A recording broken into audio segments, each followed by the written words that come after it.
যে শিল্পী সমিতির যে সংবিধান আছে সেই সংবিধান মোতাবেক যদি হিরো আলম সাহেব পড়ে থাকেন তাহলে তাকে আন্ডাউটি দেওয়া উচিত ছিল। আর সেই সংবিধানের বাইরে যেয়ে যদি কাউকে একটা সিনেমাও করে যদি কাউকে দেওয়া হয়ে থাকে, আমি সেটা তীব্র নিন্দা জ্ঞাপন করছি। শিল্পী সমিতির নির্বাচন বিতর্ক ছাড়া হয়ই না কেন? এটা আসলে আমাদের জন্য হতাশাজনক। এবারের নির্বাচনে বিতর্ক হয়েছে, বিশেষ করে হিরো আলমকে নিয়েও বিতর্ক হয়েছে। আমাদের সময় কিন্তু কখনো বিতর্ক হয়নি।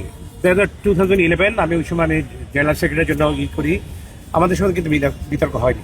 পরবর্তীতে হয়তোবা আমরা বিতর্ক করতে ভালোবাসি, এই জন্য বিতর্ক করি। হয়তো বিতর্ক হওয়ার মতো কিছুই হচ্ছে না, কিন্তু আমাদের একটা কিছু পেতে হবে, যে বিতর্ক তৈরি করতে হবে।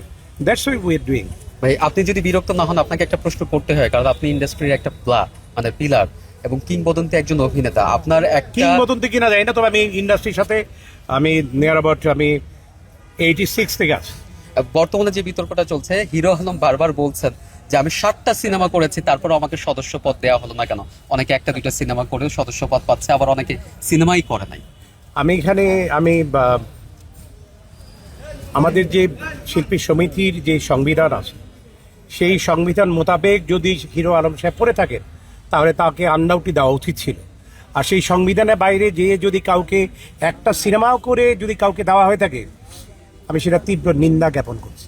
আনডাউটলি ববিতাবাও কয়েকদিন আগে বলেছেন যে শিল্পী সমিতির গঠনতন্ত্রে যা আছে, একজন শিল্পী সমিতির মেম্বার হবার জন্য যা যা দরকার তোমাকে তাই করতে হবে, তাহলে তুমি মেম্বার হতে পারবে। ওকে ভাই, সর্বশেষ আপনি অনেক ক্লান্ত মনে হচ্ছে, সর্বশেষ দর্শকদের উদ্দেশ্যে কি বলবেন? আপনারা যারা অনেক দূর দূরান্ত থেকে দেখছেন আজকে ইলেকশনের দিন, আপনারা সবাই দোয়া করবেন যদি ইলেকশনটা সুস্থ সুন্দর মতন হয়। আর সকলে আমার জন্য দোয়া করবেন। যারা আমার ভিউয়ার্স আছে, অন্যজনেও ভিউয়ার যারা আছেন, সকলের প্রতি আমার রইল শুভেচ্ছা, ভালোবাসা, অভিনন্দন দিব আমরা পরবর্তী যারা জিতে আসবে।